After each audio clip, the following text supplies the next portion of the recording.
미국 워싱턴 대학의 건강지표평가연구소에서 거기에 그 왕하이둥 박사님 팀이 있는데 의학 저널 렌시시라고 하는 데서 2020년 1월부터 그러니까 코로나 시작 2020년 1월부터 2021년 12월까지 2년 동안에 세계 187개국의 사망 통계를 분석할 결과 코로나 관련 총 사망자가 1,800여만 명으로 코로나19로 인한 사망자 공식 통계가 한 6, 700 이렇게 공식적으로 나오는데 실제로 조사해 봤더니 3배 이상 나오는 1,800여만 명이라고 얘기를 하고 있어요.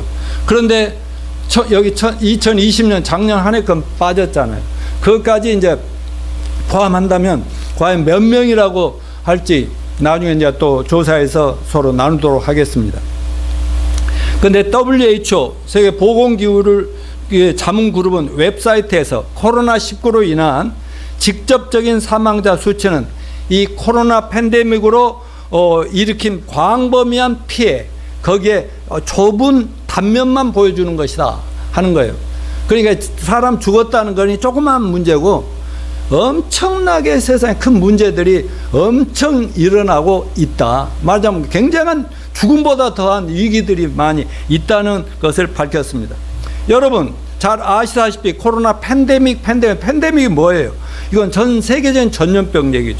전염병이 한 지역만 아니라 전 세계적인 전염병 팬데믹이라고 하잖아요. 그러니 이제는 어느 나라에서 무슨 재앙이나 전쟁이 일어나거나 재난이 일어나면 그것은 한 나라의 문제가 아니라 세계적인 문제가 되는 그런 시대에 우리가 살고 있습니다. 전 세계가 이제 하루권에 다 이렇게 들어와 있지 않습니까? 그럼 우리 그리스도인들은 이 세계적인 전염병이나 우크라이나 전쟁, 지금 심각한 경제 전쟁이 막 벌어지고 있잖아요. 지구온난화, 기후위기 등 전 인류를 위협하는 이런 시대적인 현상들을 어떻게 해석해야 하겠습니까? 물론 우리는 성경 말씀을 하나님 말씀으로 세상을 평가하고 분석하고 해석해야 하겠죠. 예수님은 이미 2000년 전에 제자들과 대화 속에서 우리가 사는 이 말세지 말 2000년 전에 시작부터 말세였는데 지금 말세의 끝자락에 있는 이 시대에 우리가 어떻게 살아야 하며 어떻게 주님 재림을 대비하면서 살 것인가를 이미 말씀해 주셨습니다. 자, 마태복음 24장 3절 이하를 제자들이 예수님께 질문할 때 예수님이 대답한 내용인데 한번 같이 읽어볼까요? 예. 또 주의 임하심과 세상 끝에는 무슨 징조가 있사오리까? 예수께서 대답하여 이르시되 너희가 사람의 미혹을 받지 않도록 주의하라. 많은 사람이 내 이름으로 와서 나는 그리스도라 하여 많은 사람을 미혹하리라. 난리와 난리 소문을 듣겠으나 너희는 삼가 두려워하지 말라. 이런 일이 있어야 돼. 아직 끝은 아니니라. 민족이 민족을 나라가 나라를 대적하 일어나고 곳곳에 기근과 지진이 있으리니 이 모든 건 재난의 시작이니라. 그때 사람들이 너희를 환난에 넘겨주겠으며 너희를 죽이리니 너희가 내 이름 때문에 모든 민족의 미움을 받으리라. 그때 많은 사람이 실족하게 되어 서로 잡아주고 서로 미워하겠으며 거짓 선지자가 많이 일어나 많은 사람 미워하겠으며 불법이 성함으로 많은 사람의 사랑이 식어지리라. 그러나 끝까지 견디는 자는 구원을 얻으리라. 이 천국 복음이 모든 민족에게 증언되게 하여 온 세상에 전파되리라. 그때야 끝이 오리라. 아멘. 자, 요즘 세상 돌아가는 모습이 2000년 전에 예수님이 제자들과 나눈 얘기 속에 다 들어있지 않습니까? 핵심이 뭐예요? 예수님 재림하신다고 자꾸 얘기하고 제자들은 내가 이 세상 올 때는 이 세상 끝장이다. 그러면 언제 오시는지 그때 어떤 징조가 일어날 건지 말씀이라도 해주셔야 될 거 아니에요. 이랬더니 쫙 얘기했는데 맞아, 앞으로 여기 거짓 선지자들 만나고 믿는 자들, 믿음 좋은 사람들 핍박하고 막 엄청난 얘기 나오잖아요. 앞으로 세계 교회가 진짜 교회 힘들겠어요? 안 힘들겠어요? 힘들죠. 지금 계속 코로나니 이 모든 것들이 교회를 죽이려는 사탄의 역사라고 봅니다. 그런 뿐 아니라 전쟁, 기근, 지진, 엄청난 모든 요즘 이 언론에서 맨날 근심하고 걱정하고 뉴스하는 그런 것들이 여기 다 예언이 돼 있었다니까요. 그러면 사도 바울도 디모데후서 3장 1절 이하에서 말세에 어떤 일이 일어나는가 이 얘기를 해서 같이 읽어봅시다. 시작. 너희가 이것을 알라?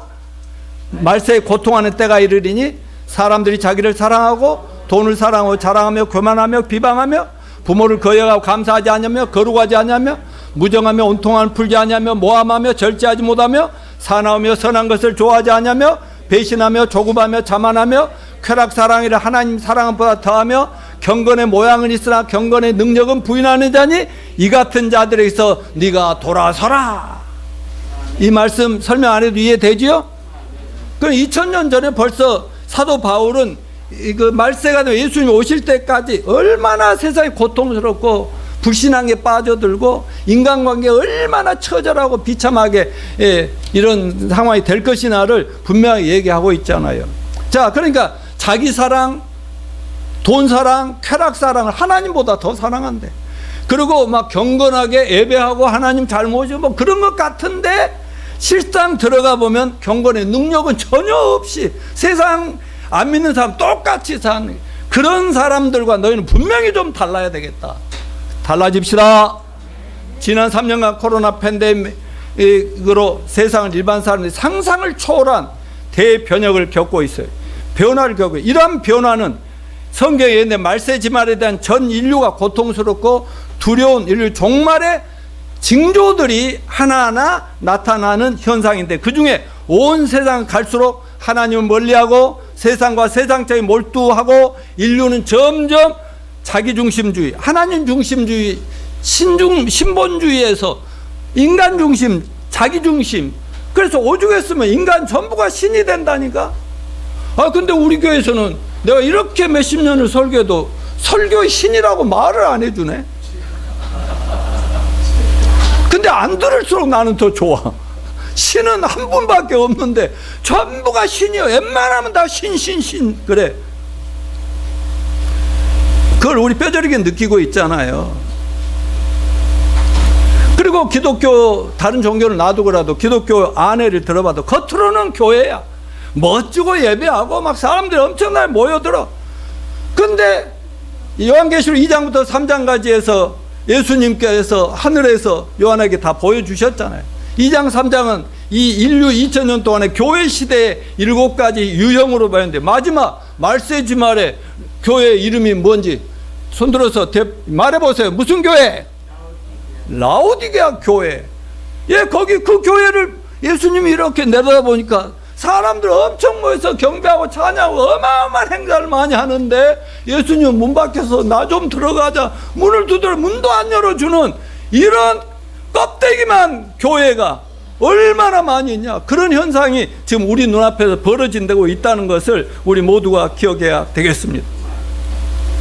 머지않아서 아까 예수님도 경고했고 사도 바울도 얘기했지만 진짜 믿음을 가진 사람은 초대교회부터 중세 암흑시대 그리고 종교개혁 때부터 시작해서 공산주의 모든 상황에서 얼마나 많이 죽어갔냐고요.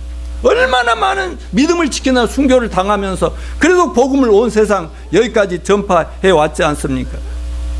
그러니까 지금 모든 특별히 다른 종교는 놔두고요. 기독교가 이 형식적인 종교로 세상에 또 하나의 종교로 전락하고 있다.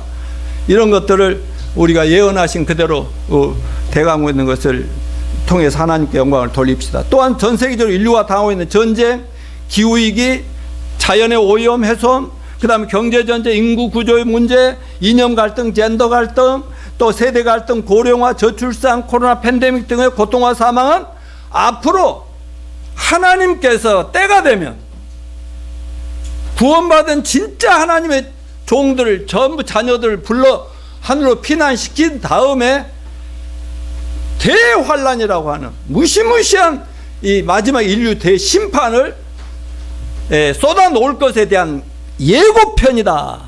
맛배기다. 제가 맨날 얘기하고 있잖아요. 그러니까 요즘 인류가 당하고 있는 걸 이거는 아무것도 아니야. 예고편이라니까. 자,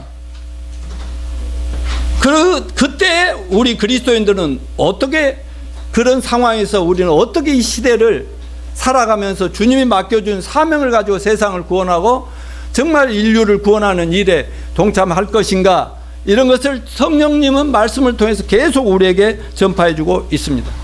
자, 오늘 설교 핵심과 설교 방향을 좀 보면, 서울 우리 교회는 하나님이 기뻐하시는 교회로 끝까지 남읍시다.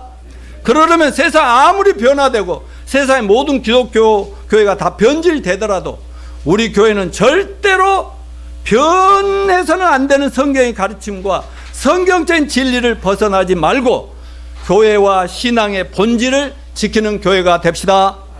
그래서 저는 1월 달에는 이미 예수 믿고 구원받은 우리가 얼마나 큰 축복받은 인생들인가 하는 것을 말씀드리고, 2월이 시작되면서 기도 중에, 자, 세상이 엄청나게 급속도로 변해가고 있는데 아무리 변해도 변해서는 안 되는 것이 변하면 안 되죠. 여러분, 교회는 변하면 안 됩니다.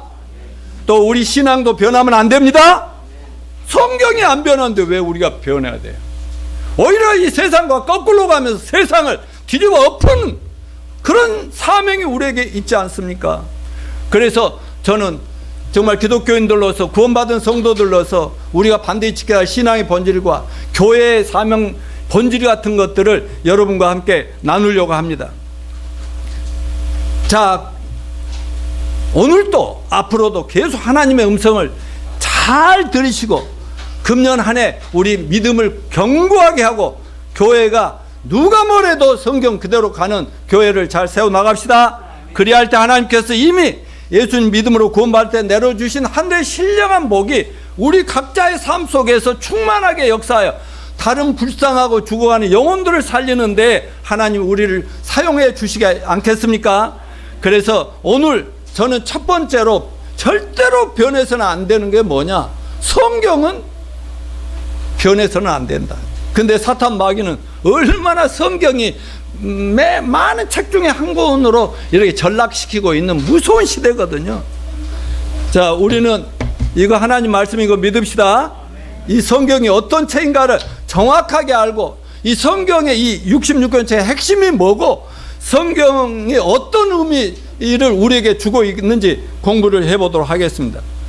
자, 먼저 인간이면 꼭 먼저 알아야 할 성경이란 책을 먼저 알으라, 이렇게 얘기하고 있어요. 여러분, 종교, 신앙, 기독교, 지식, 저 네이버에 노양모 목사를 치면 국민일보에 제가 이 성경 분야에 대해서 또 이렇게 쭉 정리해서 한 페이지에 나온 내용이 있으니 참고로 하시기 바라고요.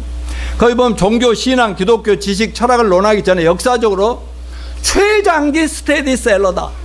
맞아.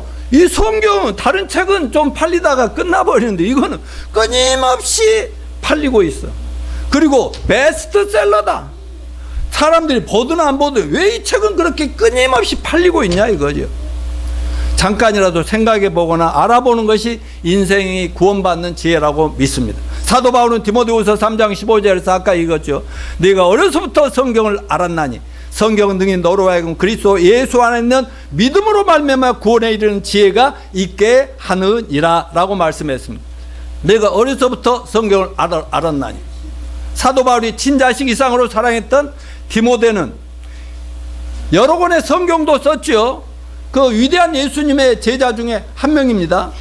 목사입니다. 그런데 그는 어려서부터 할머니와 어머니로부터 성경을 통해 구원받고 성경을 배우면서 나중에 세계적인 인물이 됐어요. 그러니까 근데 그렇게 해서 세계적인 인물을 만들었는데 사도 바울이 자기 친자식 이상으로 사랑한 목사야.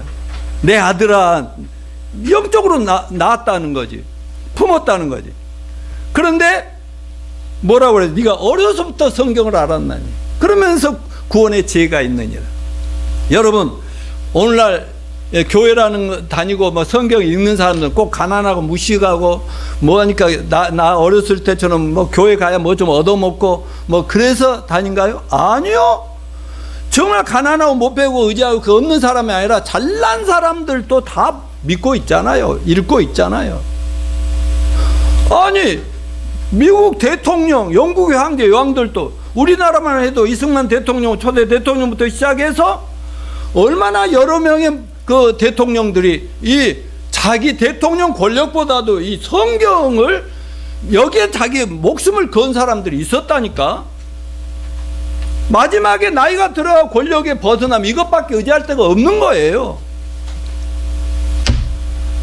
요즘 미국의 초대 대통령부터 미국이 성경으로 시작된 나라지만 초대 대통령 지금 바이든까지 여기다가 성경에 손을 올려놓고 대통령 잘할게요 이렇게 하는데, 물론 다음 주도 언제도 영상도 한번 내가 보여드릴 게 있습니다만, 겉으로 이렇게 하고 신앙도 없는데 교회 가서 예배하고 절에 가서 이런다고 제대로 된 건 아니지만, 그래도 아직도 미국이나 이런 유럽 쪽에서는 이 성경이 굉장히 중요하다고 읽고 있는 사람들이 많이 있다 하는 의미를 말씀드린 겁니다.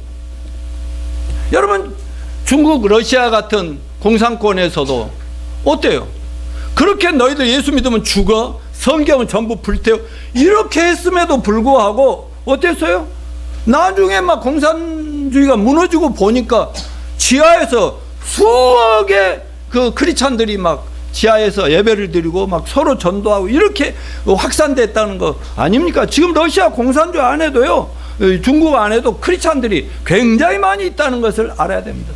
중세 암흑시대 로마 제국이 기독교 캐톨릭과 손을 맞잡고 자기에게 소속 안 되면 전부 죽인다 하고 실제로 엄청나게 죽였잖아요.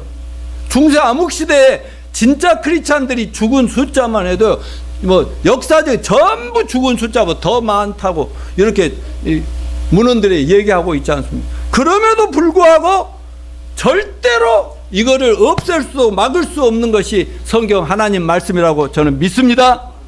세계적인 대학 총장님들도 성경에 목숨 거는 사람들이 어마어마하게 많다니까요.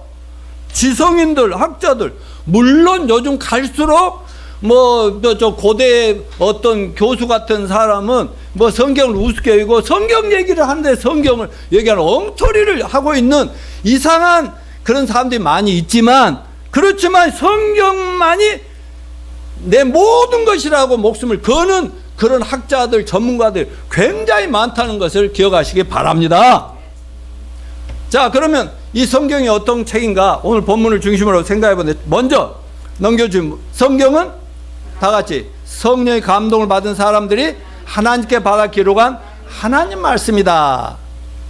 여러분, 사도 베드로는 무엇보다 먼저 성경을 알아야 된다고 강조하면서 성경이 어떤 책인가 소개했는데, 아까 말했죠. 먼저 알 것 성경의 모든 사사로이 풀 거자. 예언은 언제든지 사람 뜻으로 된 것이 아니오 오직 성령의 감동하심을 받은 사람들이 하나님께 받아 말한 것이다. 여러분, 성령의 감동으로 기록된 책, 의미를 아주 쉽게 얘기하면 거룩하신 하나님의 영, 성령이 임한 사람들이 자기 생각이 아니라 성령이 임해서 지배하는 대로 기록한 것이다, 이렇게 얘기해요. 여러분, 사람은 본래 영적인 존재들이죠. 누구든지 그냥 보통 사람인데 귀신이나 악령이 들면은 그때부터 사람이 이상하게 변해버리잖아요. 자신의 의지와 상관없이 사람이 어리석게 되고 자신과 이웃들을 괴롭히고 파괴하고 스스로 파멸로 스스로 몰아가지 않습니까? 그러다가 예수님을 만나 거룩한 하나님의 성령이 임하면 언제 그리스도인지 완전히 성성한 사람으로, 정상적인 사람으로 변화된 거 맞습니까? 그리고 지혜로워지고 자신과 이웃을 위해서, 자신만을 위해 살고 이렇게 되죠. 성경에도 귀신 들린 자들이 예수님 만나면 멀쩡해져서 저 사람 그놈 맞아? 막 이랬잖아요. 완전히 그때부터 달라지니까요. 저와 저희 부부도 어느 날 예수님과 그분의 구원의 복음을 듣고 성령을 받음으로 팔자가 180대로 상팔자로 바뀌었다. 연희야, 우리는 로얄 패밀리야. 예수님 때문에. 그리고 여러분들도 그 증인들 맞죠? 여러분도 예수님 자리 맞죠? 저희 목회 속에도 수없이 성령을 받으면 사람이 확 뒤집어져 버리더라. 억지로 되는 문제가 아니고 공부해서 되는 문제가 아니다, 이걸 말씀드리는 거예요. 여러분, 베드로가 본래 어떤 사람인지 아십니까? 본문의 기록자이시고 예수님의 수제자는 그런 본래 학문 없는 무식하고 가난한 어부 출신으로 매우 불완전하고 거친 인격의 소유자였다고 성경은 말하고 있어요. 그런 그가 예수님 부르심을 듣고 그분을 만나서 그분을 3년 반 따르면서 나중에는 어때요? 마지막 예수님 배신도 하고 막 그런 참 문제 많은 분이었지만 예수님 12제자 중에 수제자요. 또 12사도 중에도 최고의 사도가 되었고, 로마 가톨릭에서는 자기들과 아무 상관없는 베드로를 초대 교황으로라고 이렇게 얘기하면서, 아, 로마 가톨릭 그 성당 가보세요. 베드로 발목에요. 그 동상이 있는데 그 발목에 얼마나 사람들이 만족하게 뽀뽀했는지 발가락이 다 달아져 버렸다니까. 아, 그런 위대한 분이 되었잖아요. 그런데 베드로가 기록한 성경 말씀 이거를 생명보다 귀하게 여기고 이것을 세상에 남겼지 않습니까? 지금 베드로가 기록한 성경 말씀을 수많은 인간들의 운명이 확 변화되고 있어요. 베드로가 기록한 성경책 위에다 놓고 나 대통령 잘할게요, 이렇게 미국에서 얘기할 정도 아닙니까? 그러면 바로 이 성경이 베드로 스스로의 머리에서 나온 거예요? 아니면 성령이 임해서 하나님이 주신 거예요? 하나님의 말씀입니다. 여러분, 성경은 사람의 의지로 쓰여진 책이 아니라 사람들이 머리 짜낸 신화나 소설이 아니고 거룩한 신 내린 사람들이, 아마 이런 표현은 세계적으로 저밖에 없을까? 우리가 귀신 내렸다 그러잖아요. 근데 따라서요. 나는 이래봬도 거룩한 신 내렸다. 거룩한 신 받은 사람이다. 거룩한 신이 뭐예요? Holy Spirit. 성령이 임하니까, 내리니까 우리가 뒤집어져 버렸잖아요. 그런 것처럼 사람들이 쓰긴 썼는데 성령이 임하면 자기 의지로 기록한 게 아니라 하나님이 보여주시고 말씀하신 대로 하나하나 기록했다 이 말이야. 마치 어느 기업의 회장님이 비서한테 내가 빨리 저 대통령한테 보내는 편지를 받아 써라. 그 타이프로 다 받아 써갖고 다 수정해갖고 갖다 사인 받아갖고 됐어, 그대로 보내면 돼. 이 편지는 비서 거예요, 회장님 거예요? 회장님 거 아닙니까? 그런 얘기입니다. 성경 66권은 40여 명의 저자들이 기록한 책인데요, 구약 신약 66권이잖아요. 근데 500년 동안에 같은 시대에 사는 사람들이 받아 기록한 사람들, 신약 시대에도 같은 동시대 사람들이 받아 기록한 도 있고, 전혀 시대와 상관없는 사람들이 받아 써고, 어떤 대륙도 다른 지역에서 다른 시대에 살던 사람 받았는데, 이 66권을 다 모아놓고 보니까 처음부터 창세부터 계시록까지가 하나의 핵심 주제가 있고 쭈르륵 해가지고 아주 일목요연하게 다 잘 정리되어 있는 하나님 말씀이더라. 아멘.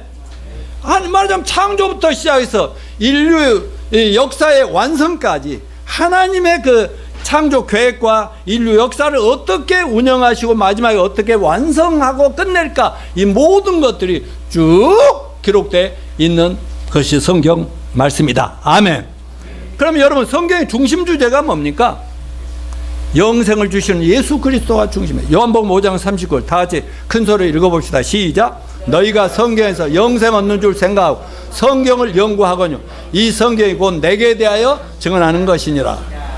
맞아. 예수님 뭐죠? 너희 성경 왜 공부하니? 왜 설교 듣고 이 성경 읽고 그러니? 이 영생 얻으려고 그러는 거 아니요. 그러면 이 성경의 핵심이 뭐요? 바로 나야, 나. 그러니까 성경의 주인공은 Jesus Christ. 따라서 Jesus Christ. 예수 그리스도죠. 그리고 핵심은 뭐예요? 영생 얻는 겁니다. 영생. 여러분, 영생 얻으셨습니까? 구원 받으셨습니까? 예수님 만나고 구원 받는. 그러니까 이 성경책을 한마디로 하면 Jesus 스토리, 예수님 얘기입니다. 아멘. 믿음으로 예수 믿어서 구원 받는다, 이거 아닙니까?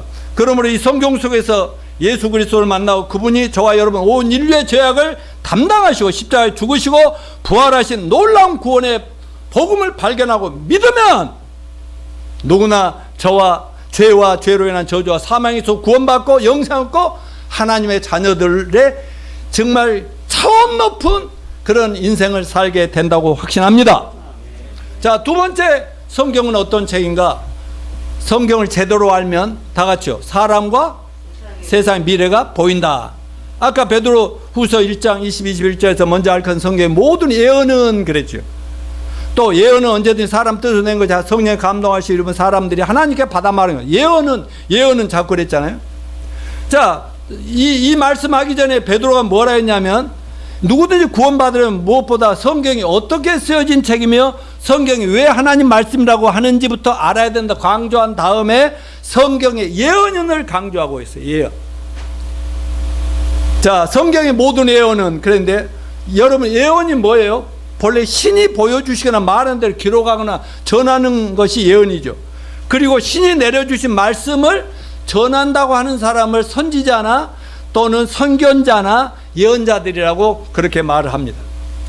세계적으로 잘 알려진 유명한 예언자들, 저도 이렇게 참고로 본 이 사람들 책도 봤는데요. 진 딕슨, 노스트라다무스, 실비아 브라운, 이 대표적인데 그들은 본인들의 의지나 전문성과 상관없이 신이 보여준 대로 자기는 여러분에게 말하는 겁니다 라고 얘기를 막 그렇게 세계적으로 해요. 그런데 굉장히 많이 맞는다는 거지, 세상 돌아가는 거나 이런 것들.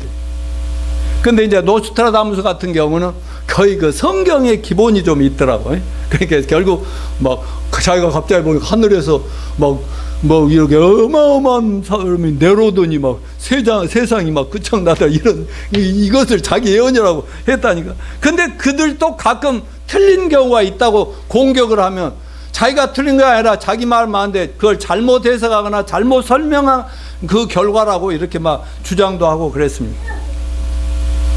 그러니까 예언자들이라고 하는 선지자들 중에는 참 하나님이 전해 주시고 보여주는 것들을 전하는 사람들도 있는데, 악령이나 귀신들이 보여주는 걸 전하거나 혹은 사람들이 자기가 좀 신기가 있는 것 같으니까 말을 지어내서, 거짓말 잘하는 사람들 있잖아요.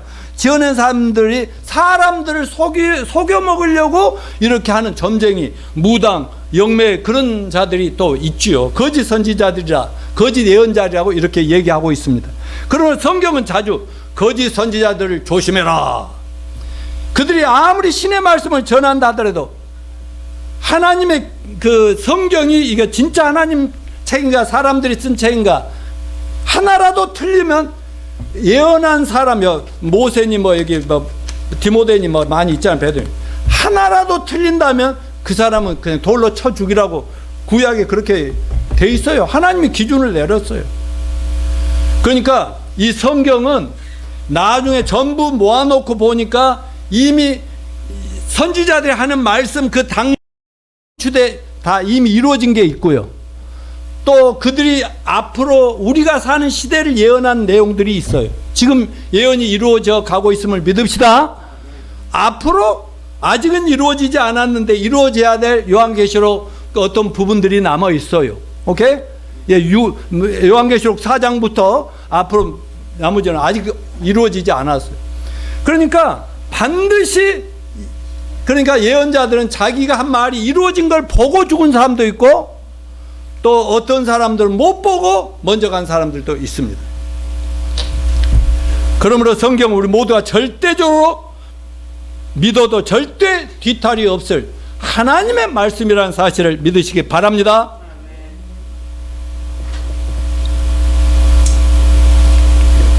자, 제가 조금 시간 전략을 해드리기 위해서 3번으로 바로 좀 넘겨주십시오. 세 번째, 성경 구원의 내비게이션인 성경이다.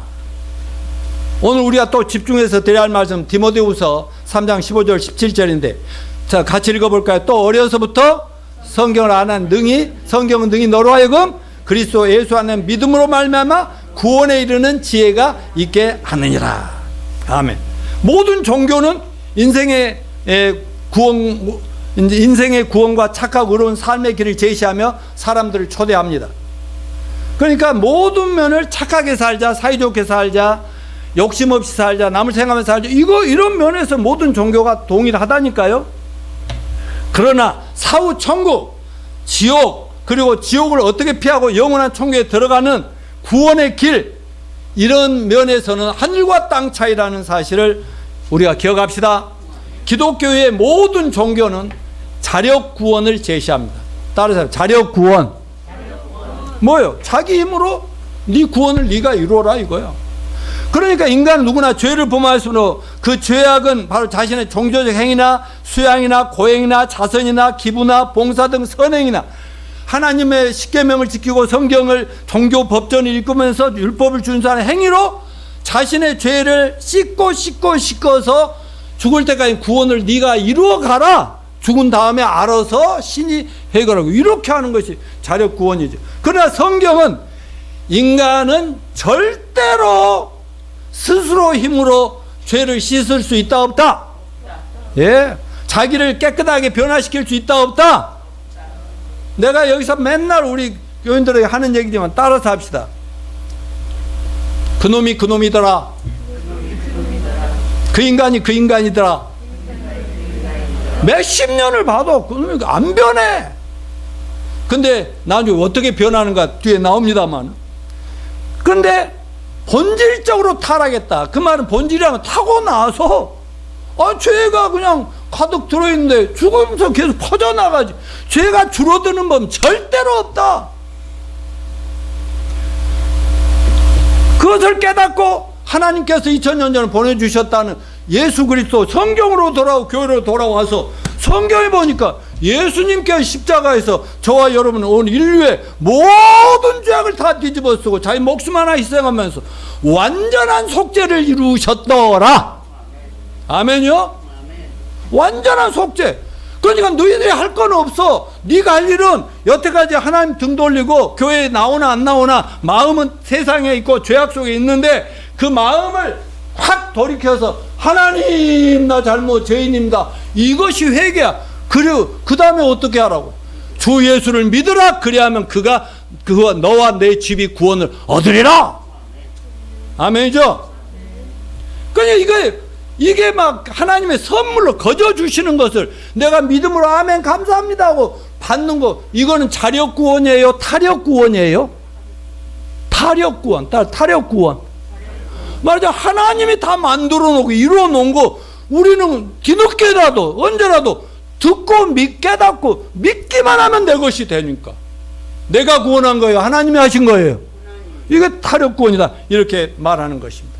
사도 바울은 성경이 하나님이 준비해 주신 인류 구원의 길을 제시했다고 말했어요.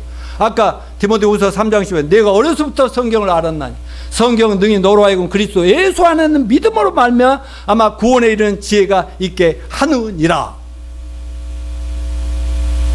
제가 어떤 우리 선교 모임에서도 이 말씀을 했는데 디모데후서 아까 15절, 16, 17절까지 있는데 15절은 대충 빼버리고 16절부터 자꾸 얘기하고 그러다 보니까 교회에서 성경 공부하고 머릿속에 성경 지식은 들어가는데 15절에 구원에 이르는 지혜를 못 받아가지고 절대로 근본적인 변화가 일어나지 않는 이런 현상이 한국교회, 세계교회 속에 너무 많이 있더라.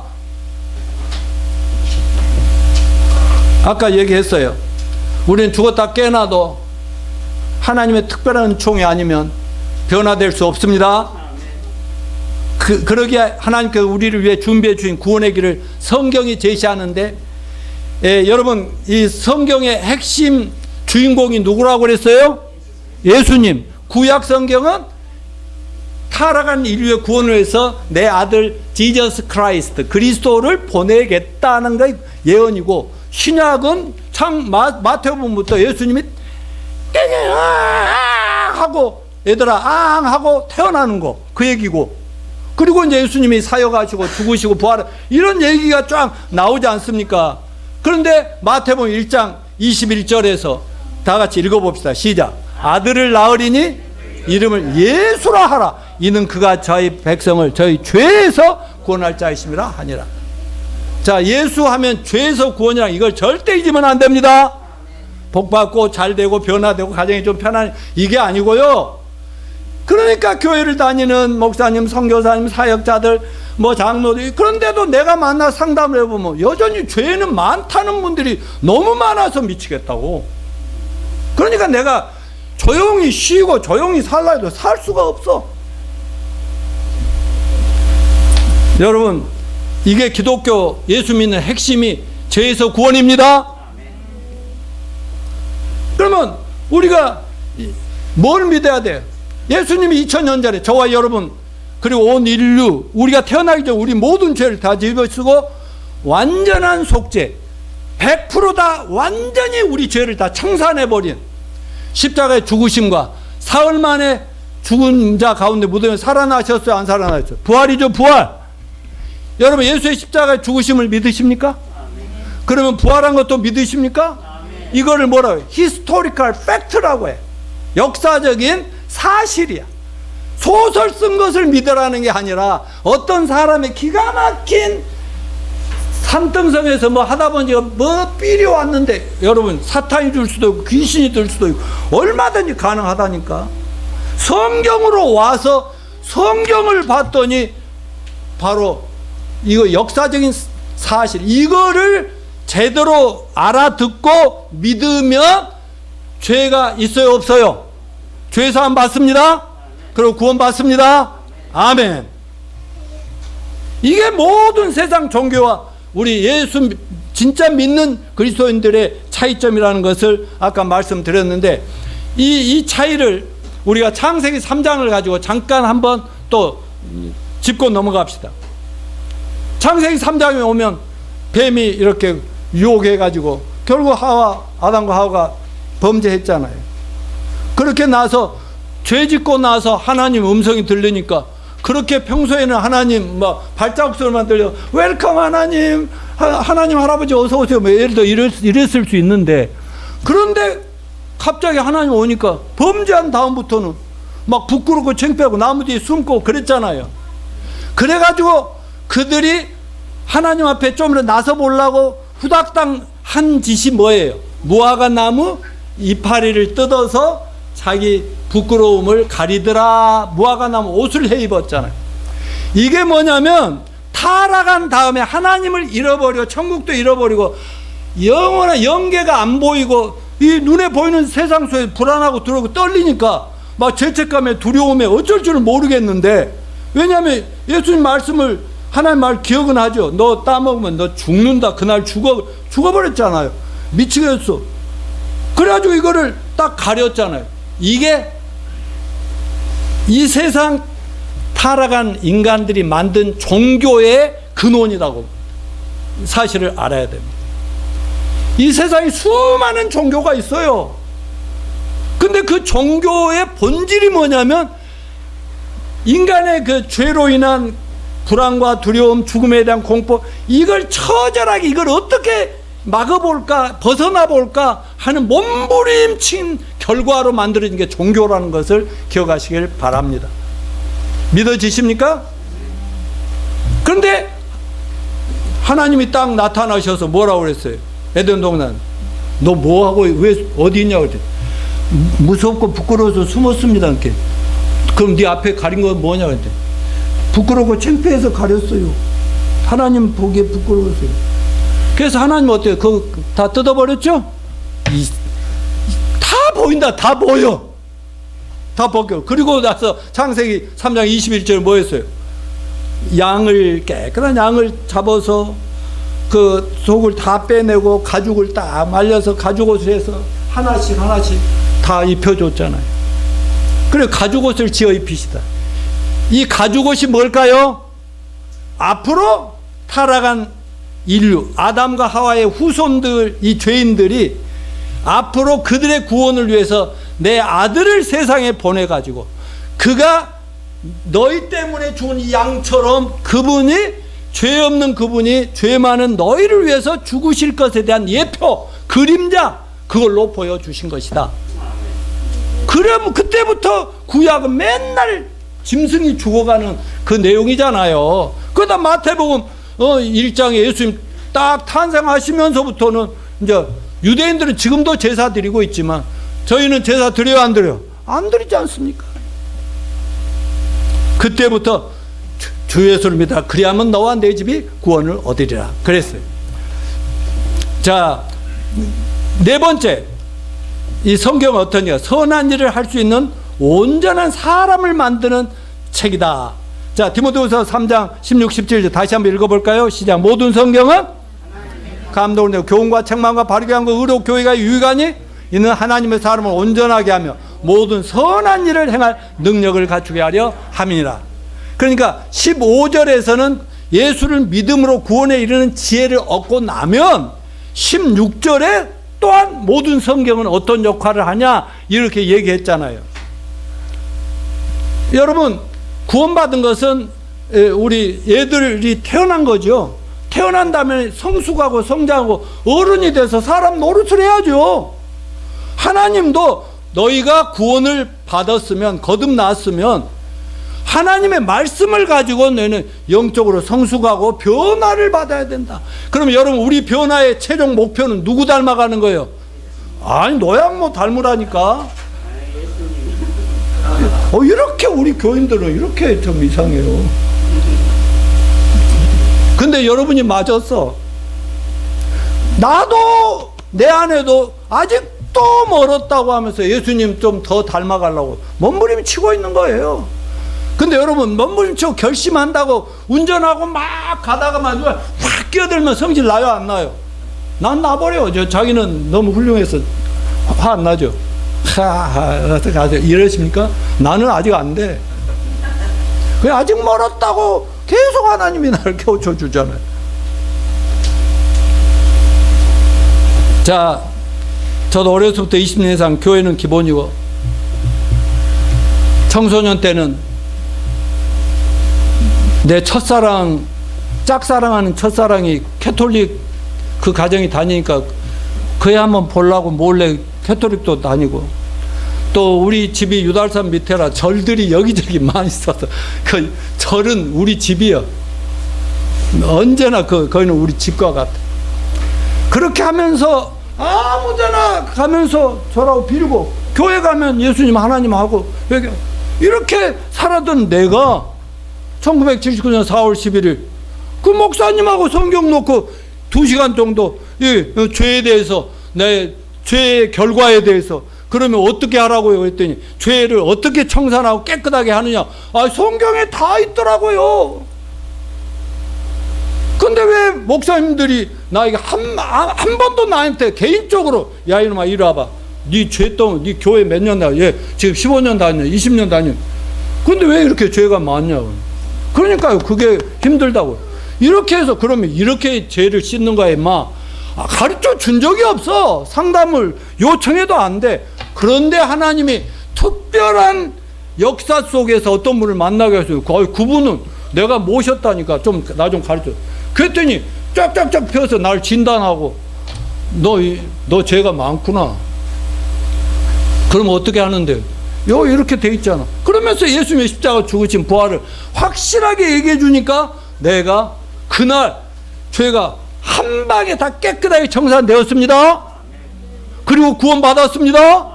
그 순간에 죄가 있는데 어떻게 성령이 임하냐고. 십자가가 보이면서 저 십자가, 내 노양모 죄는 언제부터 죽을 때까지 죄가 끝났다 믿어져 버리니까 성령이 딱 오셔버린다. 그러니까 뒤집어져 버려. 내 아내는 30분 후에 뒤집어져 버려. 내 말만 듣고 내가 전해줘. 성경도 몇 장 몇 절도 안 하고 말로만 해주는 거. 예화까지 들어서 얘기해 줬더니 믿어버리고, 그때 5만 원 받으라는데 안 받았다. 이거 유명한 얘기야. 내가 돈 받으려고 내가 이게 하는 짓이 아니야. 내가 그래. 근데 구원받은 다음에는 사람 됨됨이가 중요하지요. 자, 따라서요. 된 만큼 선한 일을 한다. 예, 그러니까 하나님은 선한 일을 많이 하라가 아니라 사람이 좀 되라. 그러니까 구원 받았지만 너 옛날에 찌꺼기, 노양모, 전정자, 우리 모두의 과거는 니는 십자가에 죽어야 돼. 그래야 네 안에 예수님이 등장해서 너를 통해서 하나님의 영광 받게 하는 거야. 근데 내가 안 죽으니까 고통스럽죠. 나도 고통스럽고 가까이 있는 사람들도 괴롭히는 거 아닙니까? 그리고 선한 일을 하는 것 같아도 영적으로 깨끗하고 착하고 훌륭하고 변화돼야 된 만큼 선한 일이 나온다고. 결과도 나오고. 자, 여러분, 선한 사람이 되는데 중요한 게 뭐냐면 성경인데요. 교훈과 그러죠. 교훈은 교리예요, 교리. 닥트리. 성경에 나와 있는 사람이라면 똑바로 걸어가야 될 그 하나님이 정해놓은 길이 있어. 너는 인간이라면, 크리스찬이라면, 하나님 자식이라면 요렇게 이 길로 가야 돼. 근데 세상은 얼마나 유혹이, 이 길 저 길 막 유혹을 하니까 곁길로 빠져든다. 그러면 하나님 말씀은 책망해요, 안 해요? 교훈하고 교훈대로 똑바로 가야 되는, 그래야 천국 길로 가는데 잘못하면 내 이놈 하고 책망을 한다고. 책망만 하시는 거 아니라 어떻게 해요? 바르게 해주죠. 하나님 말씀이, 하나님이 참 고마운 것은 잘못할 때 내 이놈 해준 것도 너무 감사하고, 또 그러면 어떻게 해야 되는데요, 아버지? 그랬더니 이리 돌아가거라 저리 돌아가거라. 그래가지고 딱 했더니 원래 가던 길로, 정상적인 길로, 이게 의의 길이라고 합니다.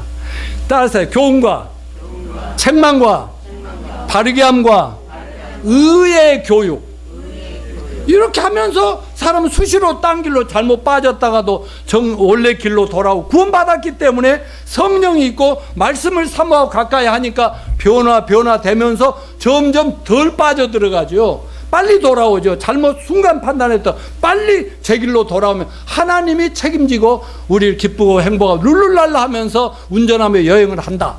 여러분, 요즘 내비게이션은 뭐예요? 내비게이션 생긴 뒤로 얼마나 좋냐고.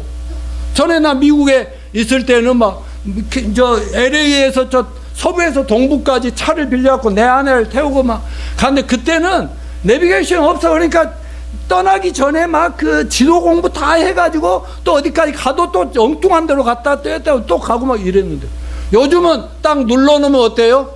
쪼쪼쪼쪼 가다가 혹시 실수하면은 또 바르게 잡아주고 요리 가라 저리 가라 시끄럽게 난리잖아요.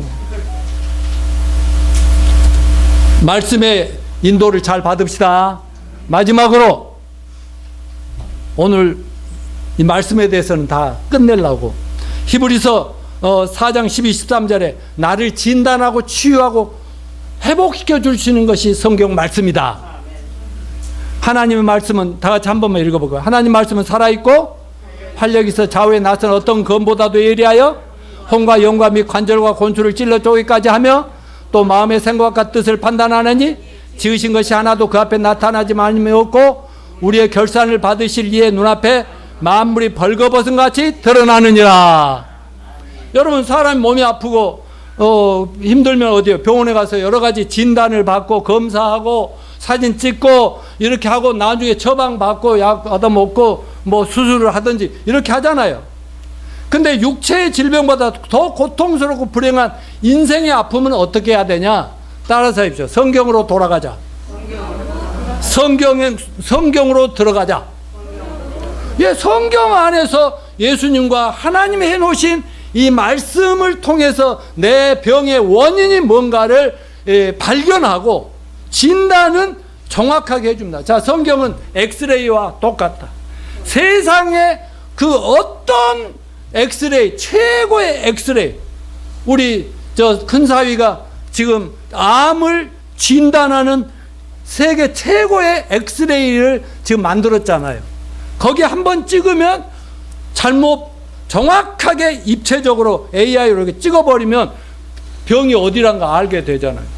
그러면 수술을 하든지 치료하기가 좋잖아요. 근데 여러분, 세상에 아무리 인간이 만든 게 잘 돼도 성경보다 더 정확한 엑스레이는 없습니다. 성경은 우리 인간의 영, 혼, 몸, 우리가 육체만 있는 게 아니라 우리 속에 영이 있는데 영은 죽었습니다. 그러니까 하나님과 이렇게 관계가 안 맺어요. 구원받으면 하나님과 연결됐어요. 그러니까 영과 혼과 몸이 있는데 이 모든 거에 병들어 있단 말이에요. 왜? 영적으로 하나님과 관계가 끊어지고 죄인이 되니까 혼도 병들어가고 내 속사람도 병들고 부패해가고 정말 말라 삐뚤어져 가고 있고, 그러다 보니 육체도 서서히 죽어가고 있는 이 모든 것의 병의 원인을 성경을 통해서 진단을 받습니다. 그리고 성경 말씀은 혼과 관절과 골수를 찔러 쪼개기까지 한다. 이건 의사가 사용하는 수술칼이에요. 수술칼. 이 병을, 우리 죄병을 완전하게 수술해 주는 칼도 성경 말씀이다. 믿으십니까? 그러니까 성경으로 돌아오고 예수님께로 돌아오면 완전한 근본적인 치유가 일어나면서 평생에 우리에게 몸에 익숙해져 있는 못된 질병의 그 후유증들은 깨끗하게 청산해 나가노라 그랬어요. 여러분, 예수님이 누가복음 5장 31절 2절에서 하신 말씀을 읽어봅시다. 시작. 예수께서 대답하여 이르시되 건강한 자에게는 의사가 쓸데없고 병든 자에게라 쓸데있나니 내가 의인을 부르러 온 것이 아니요 죄인을 불러 해결시키러 왔노라. 그 말은 뭐예요? 예수님이 의사 중에 의사입니다. 세계 모든 예수님의 제자들은 의사입니다. 아멘요? 그럼 여기 여러분 예수님 믿고 구원받고 예수님 따르는 제자들 맞습니까? 그러면 자 따라서 해보시죠. 예수님은 세계 모든 병원의 최고의 원장이다. 나는 이래봬도 나도 의사다. 나는 인턴이다. 의학생이다. 나는 전문의다. 이런 차이만 있을 뿐이에요. 그래서 제가 오늘 강조하고 싶은 것은 이거예요. 저는 이 성경을 통해서 구원받고 나서 성경을 연구하고 예언서들을 연구하다 보니까 세상에 누가 이 시대에 대해 뭐라고 얘기해도 저는 구약과 신약의 성경의 안경을 쓰고 보면 그들이 볼 수 없는 것까지 다 보입니다. 앞으로 예수님 재림할 거, 이 세상 끝장날 거, 그 다음에 또 어떻게 천년 왕국이 지상 낙원이 이루어진 거, 그 다음에 새하늘과 새 땅, 새 하늘, 모든 게 보이니까 흔들릴 필요가 없이 저희는 성경이 인도하는 길만 따라가면 우리는 아주 최선의 여행객들, 즐거운 여행을 잘해 나갈 수 있다. 그리고 또 이 성경을 통해서 보면 세상의 모든 사람들은 따라서 죄암 환자들이다. 나도 과거엔 죄암 환자였다. 나는 한 방에 고쳐졌다. 물론 뭐 교회 다니면서 못 깨달았던 그런 시절이 있지만 복음을 들으니까 한 방에 깨버렸다. 자, 그러면 여러분, 우리는 이 성경 한 곳만 있으면 우리는 진짜 이 세상 최고의 멋진 의사 될 수 있다 없다? 우리 교회가 비록 작아도 이래 강남 죄암 치료센터입니다. 고민이자매. 그러니까 사람 누구 데려올 때 조금 더 뭐 마음이 약해질 필요 없어. 죄암 치료센터야. 강남의 최고의. 오케이? 너는 내 말 듣고 오기만 하면 니는 한 방에 끝난다. 이런 마인드로 금년도에 이 빈자리 다 채우라고. 알았죠? 자, 그러면 자, 우리 교회는 바로 인턴 구원받았지만 의사가 우리도 죄암을 치료하라고 불러주신 제자들이지만 공부를 해야 되겠죠? 그래, 성경을 알면 돼요. 성경의 핵심, 제일 중요한 거, 어떻게 죄의 암을 한 방에 구원시킬 수 있는가 진단하고 처방해서 깨끗하게 낫게 하고 그 다음에 훈련을 시켜 나가면 되는 겁니다. 아멘이죠? 그런 의미에서 금년 여러분의 목표를 내가 죄의 암을 환자를 내가 한 명 이상 반드시 구원해내고 치료해내는 그런 의사가 되겠다. 이런 목표를 가집시다. 그리고 또 하나 내가 여러분에게 심어주고 싶은 비전은 여러분 모두가 동네이든 직장이든 어디서든지 그 죄암 치료센터를 개업할 준비들 하시기 바랍니다.